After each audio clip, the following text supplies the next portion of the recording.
Hi everyone, and welcome to another episode of Small Talk. I'm Amy, this is my partner Maggie, and this is our dog Boston.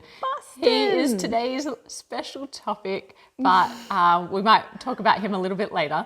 But if you're new to our channel, this is the series where we talk about small box games or filler games, and usually we, have a little bit of small talk in the beginning, which is some infrequently asked questions, as we like to call them, IAQs from viewers, and sometimes just some random topics like talking about our dog today. Yeah. He's on the channel for the first time actually. Ever. So this is his debut. But first, before he gets to become the star of the show, let's do a little bit of a postcard update. So some of you might be aware that we sent out a call for postcards when we hit 5,000 subscribers. We're now about to hit 6,000 subscribers, That's crazy. can you believe? Yeah. But in that time, we have received so many postcards from all over the world, and we've been putting them up on our wall. So hopefully Maggie will edit in right now a time lapse of us putting all these wonderful pictures from around the world up on the wall. We didn't do it in any particular order. We tried to kind of balance the colors, but it just looks so fabulous. And really what this is giving us is a physical representation of all of the connections that we've made in the 9 months since we've been doing this channel. Yeah, so it's pretty awesome to have all of them behind us. Yeah, it's so special, and it just, that sense of togetherness is really lovely. But anyway, we do have a couple of additional postcards that we haven't yet added to the wall because they just arrived today. But I have one here coming from Brooklyn, and this is coming from James, who went to an exhibit, a Cause exhibit, who is an artist we are familiar with. Cause actually had an exhibition here in Melbourne and has sent us a photo of this Cause exhibit here, which is absolutely wonderful. I visited Oz years ago, Sydney and Perth, when he was living in Tokyo. So James often writes in the comments in Japanese sometimes I can read it very easily and sometimes I've forgotten it completely. But yeah, this is in Taipei, the postcard, and we just absolutely love Taipei. So thanks for remembering that and sending us this postcard. We really appreciate it, James. Yes. Now we have one from Karen from New Jersey. This is beautiful flowers for beautiful folks. Thank you, Karen. Karen is actually currently on holiday, I believe. Sent us a lovely photo in the pool of her by the pool, which looked wonderful because we're in the middle of winter here in Melbourne. Well, Melbourne winter. Yeah, not the same as Canadian winter, for example. Yeah. But definitely too cold for the pool. Yeah. But thank you so much for the postcard. From New Jersey. I lived in Jersey. And I have another one here, so it's going to require two hands because it's a card. This card is from Josta and Pascal, so we've got a few Joeys representing today. This is coming from the Netherlands and a small village called Anen, which we haven't been to, but it looks absolutely beautiful. You can see all the beautiful nature photos here, lots of walks, and Pascal says that he couldn't find a good postcard, so he made one himself of all of his photos, which is really amazing and even more personal. Yeah. And he says it looks a bit like an Uwe Rosenberg board game. Yeah. Which is totally true. So good. Yeah. So thank you so much for sending that over, Josta and Pascal. Now I've got this one here from Paul and Emma, and it's actually a photo of Scotland. So I believe they're based in the UK, but this is one of their favorite spots, and it is just absolutely stunning, gorgeous. Yeah. So thank you so much. There's so many more places that we need to explore as soon as we're allowed out of our country. One day. One day. Here is another postcard from Chicago. I have to say there are a lot of people from Chicago in our subscribers. There must be a great board game culture there, so we have to get back and play more games. Definitely. But this says congratulations on our 5,000 subscribers, and they finally added the cold winter and into spring and summer, which that's so good. So good. And we wish Chicago has a fabulous summer. Yeah. Oh, so nice. I think we've spoken about that before at length. But this is from, and I'm sorry because I can't quite read the handwriting here. I think it says Kane. Yeah, maybe. it looks like Kane. Cane? Anyway, I apologize if I got that wrong. I just can't work that out. But it's all sunshine and flowers until winter, it says on the front here, describing Chicago. So those are the few postcards that we have. So if you still would like to send us a postcard, we have plenty of space left on our wall. So we'll drop the deets again below in the description. Thank you to everybody for taking the time to write those and send them through. We are loving them. Yeah, so good. Yeah, so now we should maybe talk about our little topic of the day, which is a little guy here named Boston. Little Boston. This is Boston. He is 7 years old. Actually, you got him for me on for your birthday. And so that's how I can remember how old he is, because it's a constant reminder of how old I am getting. But he is a half pug, half Boston Terrier. So that's how we came up with the name So Boston. original. So original, because What a stretch there. Boston. But we go he goes by Bossy. So it's like Bossy. And we used to call him Boston White Sox when he was little, because instead of Boston Red Sox, because he has these white little paws. Yes. What does he like doing? He likes sleeping. He's pretty smelly because he's a pug.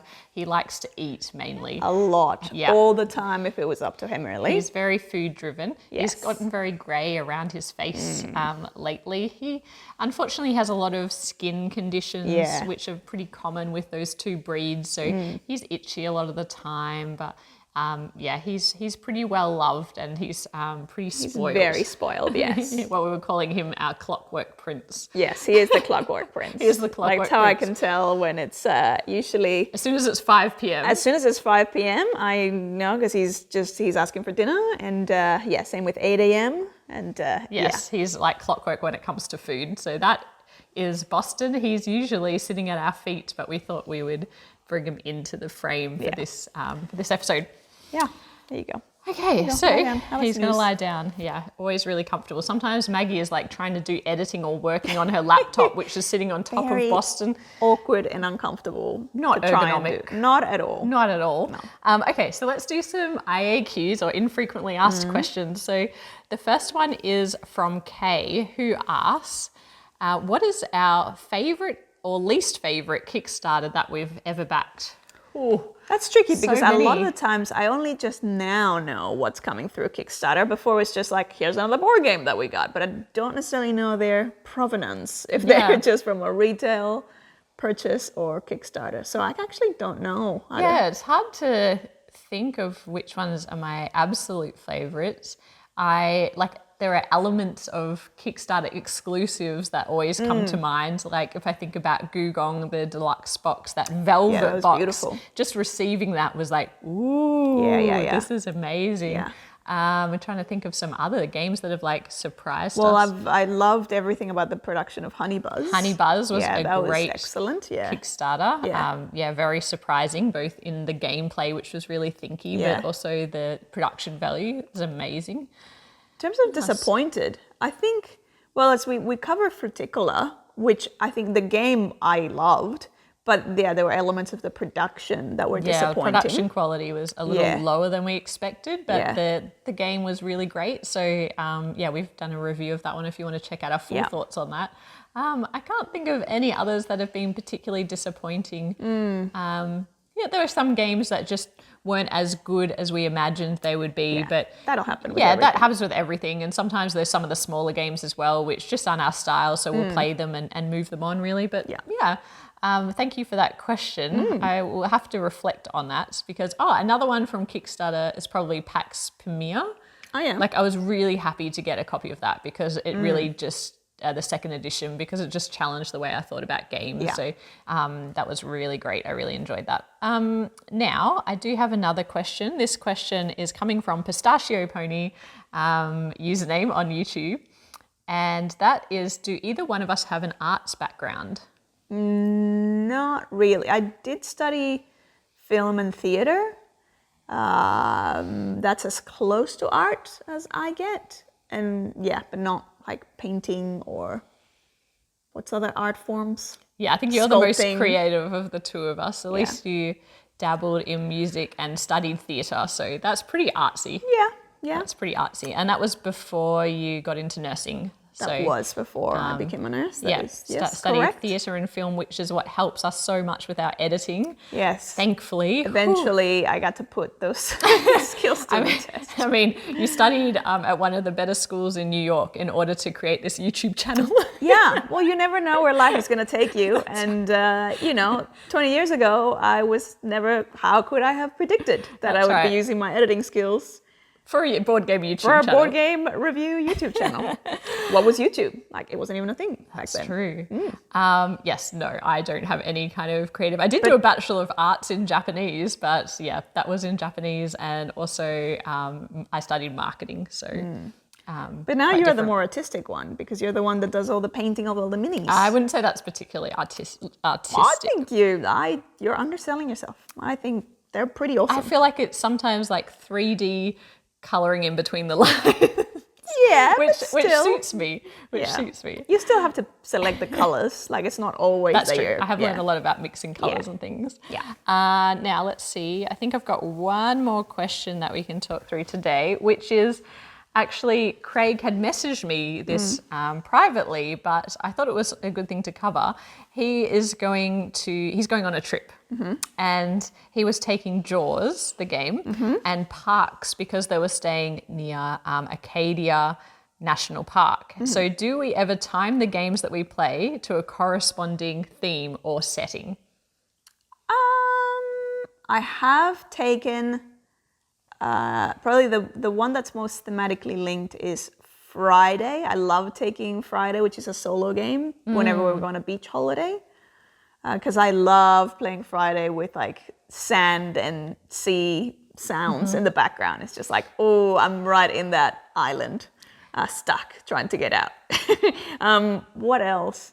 We usually more pair it based on like... The people we're playing with. Yeah. And I was thinking you said this is more of a Maggie question, and it totally is, because I don't think I've ever paired a game with the context.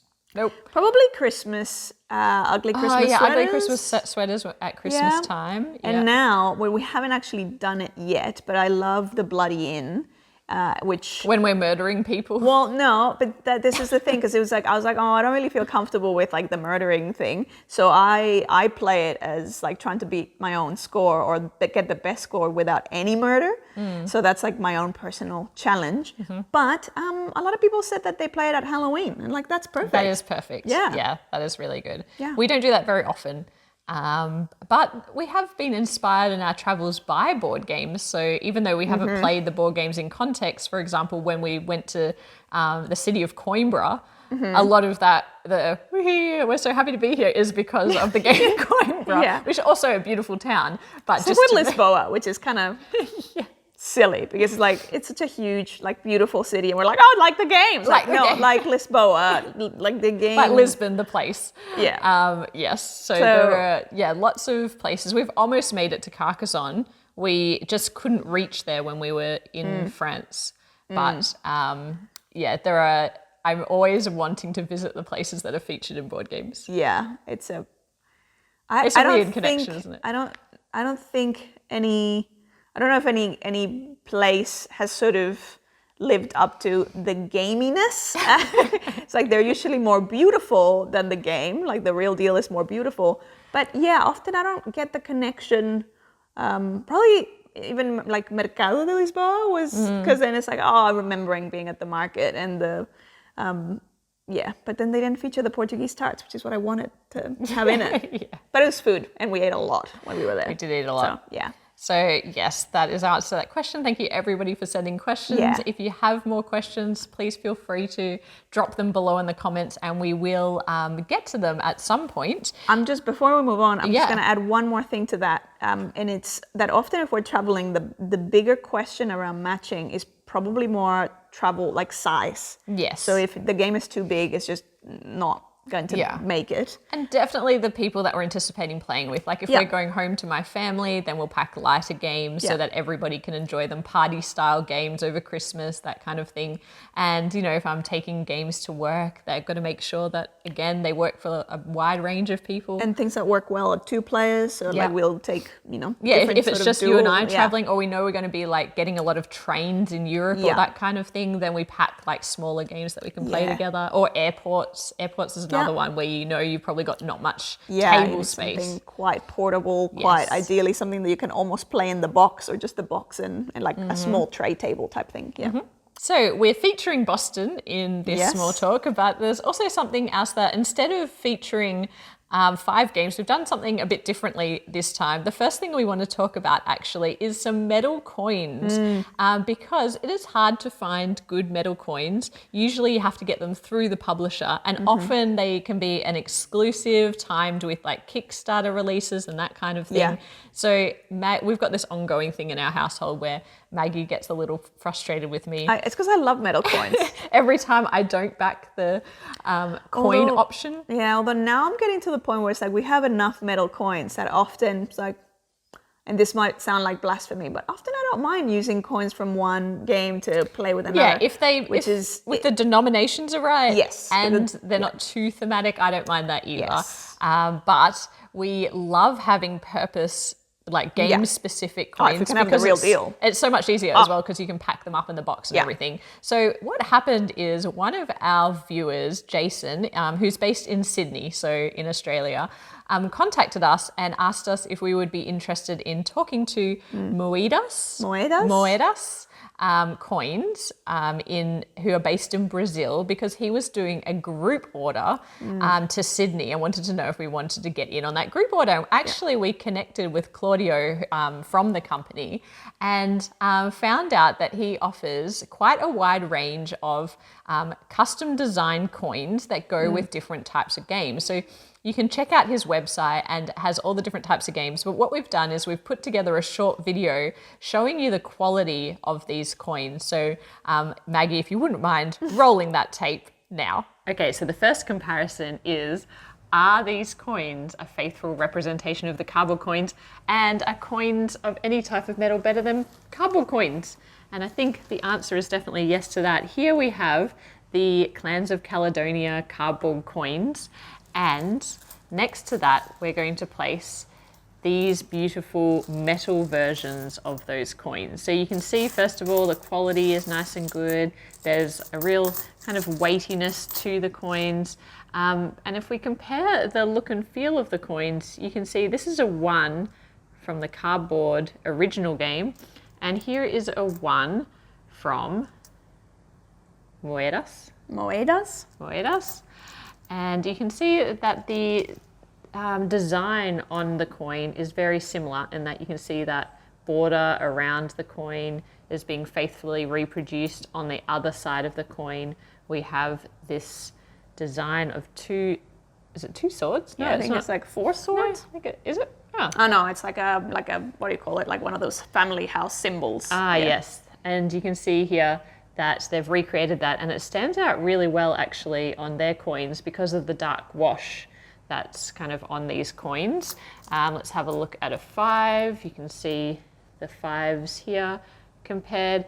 Now, if we have a look at the thickness, you can see that actually the metal coins are a lot thicker as well. And they're thicker than other metal coins that we've used actually. Not probably heavier, probably around the same weight, but they do have a nice thickness to them. So that, first of all, is comparing to cardboard. So we can agree that they're definitely better than cardboard coins.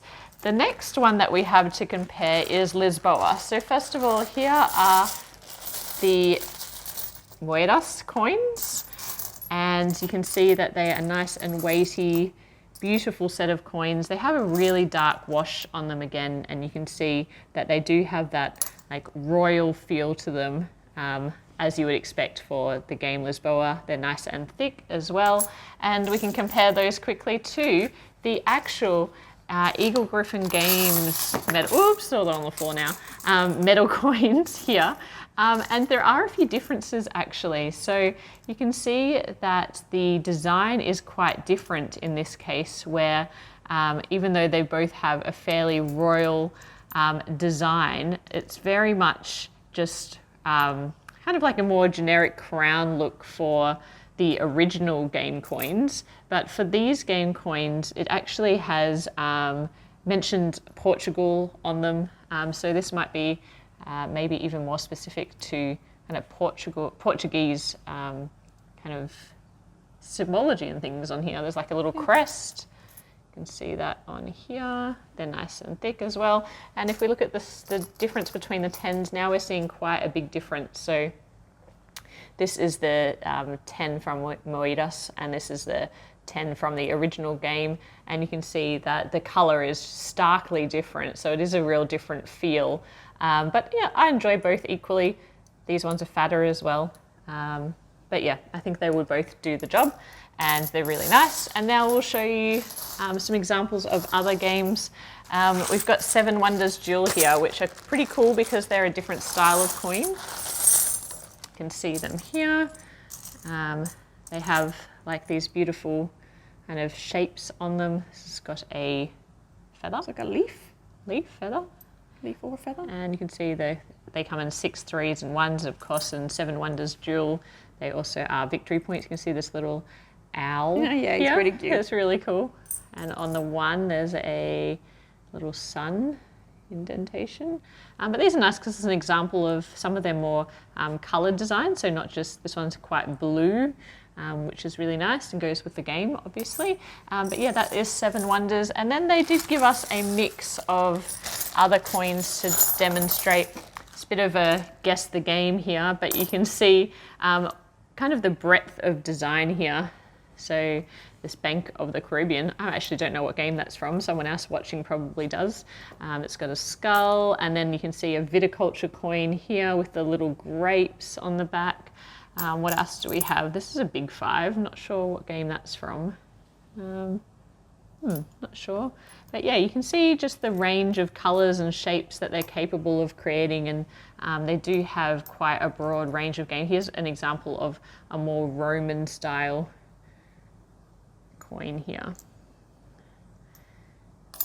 And I believe this one is for Rising Sun, which has that classic Japanese look to it. So yeah, that is the coins from Moedas. So as you can see, there are lots of different types of coins that they offer. There's more on the website. If you want to order these coins in Australia, we actually have a local retailer that's offering them and is helping import them from Brazil. And that is More Than Meeples in Brisbane. So I'll link to their website below. If you're in America or the UK, it's best to get together as a group and order in bulk because of the large shipping costs of the weightiness of the coins. Yeah. So what I'll do is I'll put Claudio's email in the description below. I don't know, I just think there's not many places where you can get like custom designed. No, and they're pretty coins. awesome because it's like it's matching. It matches the game. Yeah, it matches the coins of the game perfectly. Yeah, so you can contact him directly to put in a bulk order for lots of different types of coins for different people. And so that is Moedas coins from Brazil. Yeah. Moedas Co is what they're called. Perfect. Now, we're going to move on to some small games. We have teeny tiny games today, and we're first going to start with some more button shy games because guess what? They finally arrived. Yay! They finally arrived. Yes. So we were waiting a long time for these ones because of, they're not here. Oh, here they are. Oh, they fell. They fell because of Agropolis and Sprawlopolis, which had just sprawled all over the couch, actually. Right. So we have 5 games here to talk about. So why don't we start with Sprawlopolis and Agropolis? All right. So I did not realize that these two, they're pretty much the same game, just reskinned. They're fairly similar, yeah. But Agropolis is the one that is only launched in 2021 officially. Right. Yeah. And Sprawlopolis is the kind of one of the classics from button shy games. And in both of them, you're building cities. So you're building more cities, and Agropolis is more like a farm. Yeah. And the different sort of types of terrain or types of areas of either the farm or the city. Again, I didn't know that they were co-op, which was an interesting experience for us. Yeah, so we don't obviously normally play cooperative games, but I did buy this one because this and Circle the Wagons are the two button shy games that come up most frequently and are really well loved. And so I wanted to give it a go. Sprawlopolis, what you're doing is it's cooperative and you're building out a cityscape, or in Agropolis, it's vineyards and farmscape. And what you're trying to do is meet it's 3 of the scoring conditions that apply to that game. And you're doing that by working together. At the end of the game, you're going to score points for being able to connect similarly coloured kind of blocks, as they call them, yeah. Yes, that's right.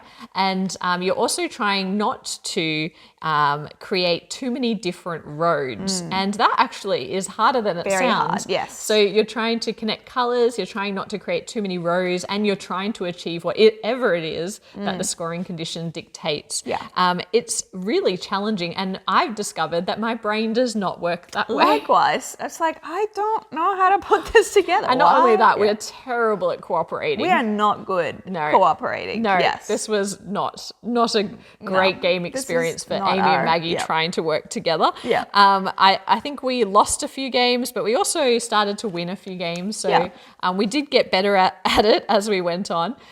We went all in on this version and got all of the different expansions for the game. There is... all of the expansions are really fun, actually. Yeah. Like, I would be happy to continue throwing those in. Yeah, nice little scoring conditions and things. Little things that make it harder. Yeah.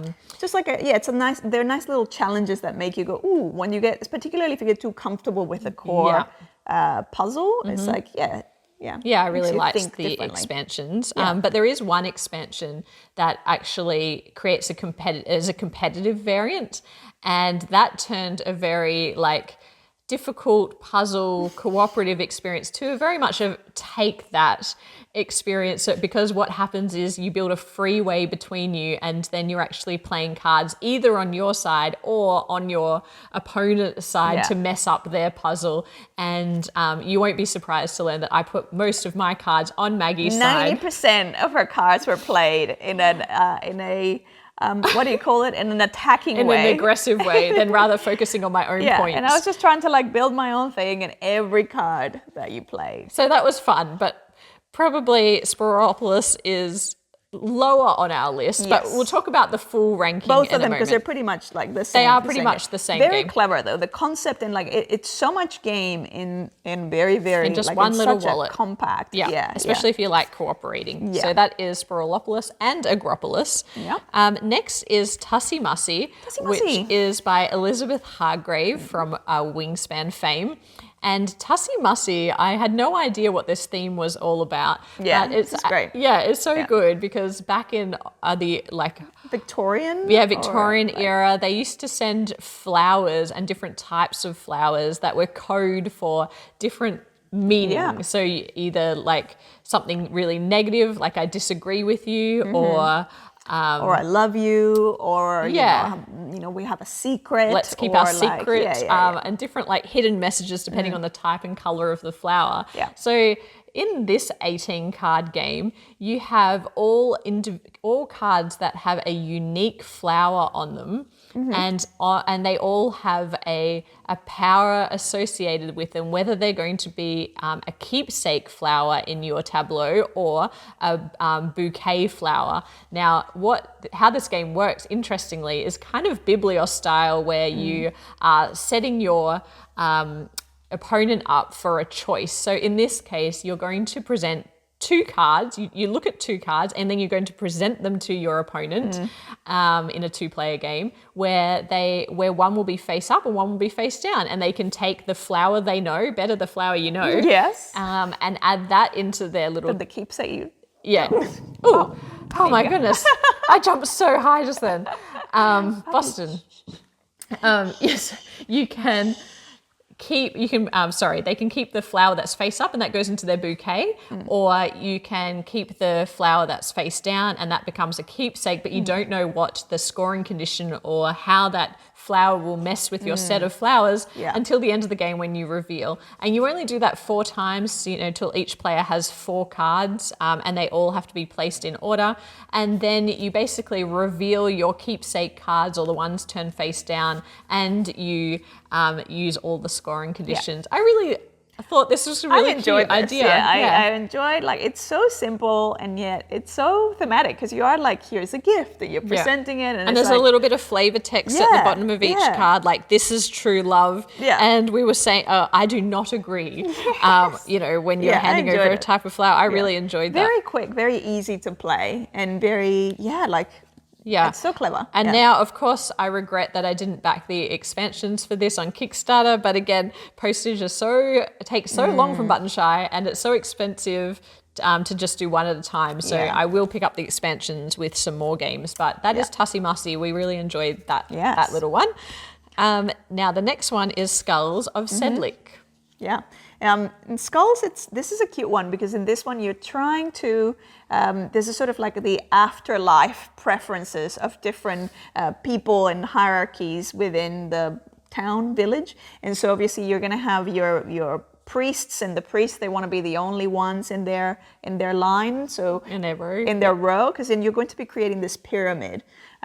Which signifies the levels of depth that people are being buried in. So the royal ones, the royal people, want to be at the top. So they want to be above either other royals or above other, the peasants. Then I believe that the prisoners want to be forgiven, so they want to be next to priests. And so it's a beautifully thematic in such a simple way. And you kind of, do you want to say how you actually... there's a graveyard set up, which is essentially the market of cards, but they're all face down, and you can get the choice of taking one that's already been revealed or digging down and uncovering some new cards, which gives you some nice choices in terms of do you want to reveal new cards for your opponent as well, or do you want to take something that they want or take something that's going to help you. So you are drafting from a market. And then the timing at which you can only have a max of 2 cards in your hand. So then you'll need to offload them into your pyramid. And the optimization of where you place all of the different characters is really fun. I really liked this game. I think, it's by far one of my favorites. And it's one of those that I agree. I really, really enjoy it. And it's just who would have thought, you want to be the most optimal grave planner, and as per the deceased wishes, and there's a game, and it's a good one. And it's a really good one, and it's nice and competitive. Really liked it. Doesn't overstay its welcome. So that is Skulls of Sedlec, and the final game before we talk about our full ranking is Circle the Wagons. So Circle the Wagons, you are going to be. It's similar to Sprawlopolis in a way that you're going to have 3 scoring conditions that you set up in the middle of the kind of play area, but this one is a competitive game, and you're going to be putting all of the other cards around in a circle, and each card has 4 different colors and symbols on it that relate to, again, the blocks of color that you're going to be trying to create when you're adding them into your player area, as well as symbols that relate to the scoring conditions. And this one has an interesting, almost rondelle-like mechanism where you have the choice of taking, you can go as far along as you like on the circle of cards. You can jump ahead if you like, but any card that you leave behind is going to be given to your opponent. So if you jump too far ahead, your opponent is going to get a lot of opportunities to score lots of points by adding more cards to their player area. So that's a fun little tension. I quite enjoyed our time with Circle. I really liked it, the Wagons as well. I love that I love how they've managed to make all, it's quite, I'm going to say it's controversial, is actually quite thematic. Like all these games are surprisingly thematic in that they should just be an abstract game that you can tack on anything on top of, and you obviously you can very easily reskin them. But the scoring conditions and the link between like why you score the way you score, like I really enjoy the thought that has been put into that, because it's like all of it makes very perfect thematic sense. So I really enjoy that as well. But yeah, and with this one, which again mechanically feels very similar to what you're trying to accomplish with Sprawlopolis and Agropolis, the fact that it's competitive, the fact that it's got that rondel, it just like elevates it so much more for me. Yeah, I enjoyed that one as well. So now we've got the 5 Button Shy games that we've talked about today, as well as 2 that we've previously owned, Ugly Griffin Inn and Food Chain Island. So what are your favorites? What are your top 3? I would say my absolute top would be Skulls of Sedlec. Wow. That's my number 1. Wow. My number 2 would be Circle the Wagons. My number 3 would be Ugly Griffin Inn. Oh, I thought Ugly Griffin Inn would have taken your number 1 spot. No, like I'm so impressed with Skulls. Then followed by Tussie, Mussie, and then Agropolis and Sprawlopolis. This is not your top 3. This is a full ranking, but that's This is my full ranking. My full ranking, Agropolis and Sprawlopolis. I think there are actually, and then Food Chain Island. That one would come last. Not because it's a bad game, but it's just it's quite difficult, and I still feel like even though I'm not a co-op sort of person, if I were to play it solo, I would still do the Agropolis and Sprawlopolis above the other one. I think my ranking is fairly similar. I probably enjoyed Food Chain Island more, only because I never play solo games, and I was really sick at the time, and I just I started playing that game, and I was like, hey, this is actually kind of fun to play solo and really hard. So I really enjoyed that. But yeah, I think my top would be, probably Skulls of Sedlec as well. Second might be, that's a hard call. Maybe Food Chain Island, and then probably Circle the Wagons and Tussie Mussie around a similar ranking. And then, I don't know, and then all of them. And then Taverns, I would only say that, because Sprawlopolis is a cooperative game, I didn't enjoy as much, but I could certainly recognize why people love it so much. There's so much in there, and it's really hard. What about the competitive version? The competitive version I really liked, but it was a bit too far competitive. It was almost like it wasn't designed to be that way. No, definitely it kind of not. broke it. Yeah, I really like Tussie Mussie because I am such a fan of Biblios, and I love when you are kind of trying to read the other player and look at what they're doing. When you are setting someone up like that for their turn, it necessarily involves a lot of player interaction, which is what I love in a game. So that one actually was the biggest surprise for me because I thought that one was going to be too simple for us. And it is simple, but I really enjoyed it. And the theme was great. Yeah. Okay, so that's Button Shy games for today. The next little game that we want to talk about is Village Green. So Village Green is from Osprey Games, and it only came out in 2020. It's a little puzzle game. You can talk about the theme if you like. Well, in this game, you're trying to. It's sort of based on the best garden competitions, where you're trying to kind of have the best display of array of flowers. And so in this one, you've got different objectives. So depending on rows and columns, but it is it's so hard. Yeah, in a good way. Yes, I would definitely liken this puzzle. If you like something like the What Not cabinet, it has a very similar feel to that, or even Calico, because what makes this game so crunchy is the interplay between the different rows and columns and what you are and aren't allowed to plant in your village green. So you are going to play as one of the different villages, and then you're going to be creating in your player space a, what was it, 3 by 3 grid? 3, well, it's 3 by 4 really, but no, because your village is kind of like its own thing, so it doesn't create its own row. If you include the objectives rows, it's a 3 by. Well, now we're talking about your Excel it's spreadsheet. A 4 by 4. So fine. Anyway, it's a 4 by 4 grid, but that grid is going to consist of 9 plants, and you're going to also have 6 different scoring conditions that run across the top of the grid and along the side. And what's interesting is in this game, you are only going to be either drafting or placing into your tableau area or your player area, and you can draft new plants, or you can draft new scoring conditions. And if you want to change the scoring condition on a row or column, you can simply put that new scoring condition on top, which is great, but you can't change the plants that you've put in there. And why that is so hard is because each plant type is associated with a specific type of flower and a colored suit. So you will have, for example, it could be a red rose and then a yellow rose. And when you're trying to put them next to each other, you have to match the flower type or match the color. And so very quickly you tangle yourself so much. Yeah, because of everything adjacent to the one that you put down. Everything adjacent to it. So you can place your cards wherever you like, but if you've gone all around the outside, then that middle card that needs to be similar, matching either flower or color, is going to be really difficult to place. And it just makes for a really thinky, surprisingly difficult experience, but in a good way. I really enjoyed it. Yeah, I really enjoyed it too. This one was a real surprise for us. And it was very, we actually played this. We recently we attended a board game day, and it was so easy to just kind of set it up as we were waiting for trying to get more players because we wanted to play another bigger game. Yeah. And it was very quickly set it up, taught it, and even people on the table were like, oh, this is hard. Yeah. It's it's like, I really enjoy it. It was quite a surprise as a... Michael, if you're watching, we really enjoyed playing this with you. Yeah.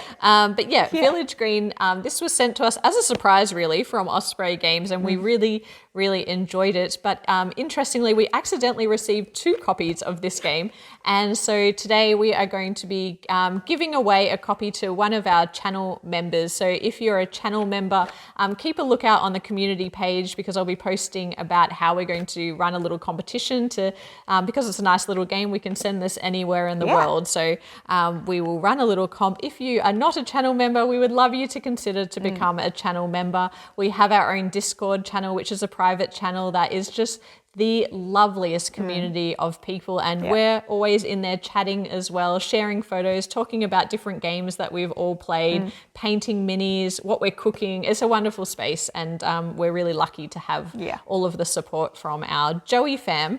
Anyway, that is the Village Green. And the last game that we're going to talk about today, because we spoke about so many of those button shy games, is an older game called Brikks. Now, one of our viewers actually recommended that I find this game because we were looking at backing a Tetris style game that was really expensive shipping wise to Australia, and so we didn't end up backing it.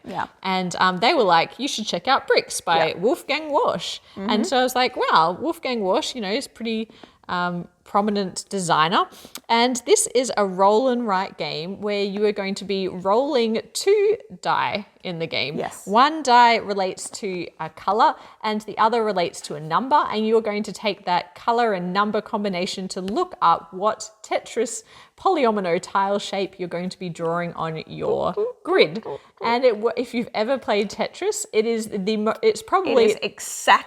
the purest polyomino Tetris game. I'm sure they weren't able to call it Tetris, but it very much is Tetris. It is exactly Tetris. It is exactly Tetris, because what you're trying to do is optimally fill the space. You do get bonuses if you can do, just like in Tetris, a block of 3 or 4 lines at once. And at the end of the game, you're going to get points according to within each row, whether you've covered how many spaces you've covered out of 10. There's a nice little twist to the game where if you can put a colored piece over a colored dot of the same color, it gives you some bonuses that allow you to rotate the shapes, which actually brings in a lot of tension into the game, because you don't get a lot of those, and so you don't often get to rotate the shapes, not like in Tetris where you're just like just spinning it all around. Willy-nilly. Free spinning. It made me appreciate the spins, the freedom of the spins. The freedom of the spins in actual Tetris. Because here it's very expensive and you really have to kind of work hard to get the choice to be able to do it. And as much as I love Tetris, I really do. this game is almost so similar to Tetris that I would almost rather play Tetris. Yeah, it's almost like It's almost too close. Yes, it is. I think part of me wishes that there had been other twists to Yes, it. same. Yeah. I just found that we played it a few times and then we're like, okay, I think that's enough of that. It's fine. I also really didn't like the felt tip pens that it came with. They ran out almost immediately. I really didn't enjoy those, but it's just so straightforward that. Yeah, But I mean, you asked for Tetris. And I did ask for Tetris, you and got. Tetris you delivered. Yes. But now I realize that in my board games, maybe I want something other than Tetris, but really similar to Tetris. But look, to be fair, like again, if you want a Tetris-like experience, I think there's been so many polyomino tile type games that have sort of elevated what you can do with those shapes and like things like cartographers, which I love, and so now this almost feels like it's too simple. Yeah, so this like, one is a bit simple. And then it kind of. But having said that, like. If you want, this is very, very easy for anyone that's ever played Tetris to understand and to get, and any non-gamer will be like, oh yeah, very quickly I'll play this. It's small enough that you could pack it. You don't even need to take the box. Like you could pack it into your bag and play it at an airport. Play it with. That is true. Play it at a con. We were just talking about that. It would be very portable to take traveling with you. And anyone can pick it up. Like anyone can understand it straight away. And so that is the little game Brikks. Yeah. So thanks for the suggestion. Thank you for the suggestion. And so that is all of our games that we'll be talking about for this fortnight. You can see Boston is he's gone to he's sleep. very used to listening to us record videos, and so he's just gone to sleep, but he'll pep up soon again when it's his time for dinner. When it's in another hour and a half or so. But I want to say thank you so much to everybody for watching as usual. If you enjoyed this video, please hit the like button. That really does help us know that you've enjoyed the video. We are about to hit 6,000 subscribers. So exciting. If you're new to the channel, welcome. And we would look forward to chatting about games with you in the comment section. But for now, this is Small Talk, and we'll see you in a couple of weeks. Bye for now. Bye.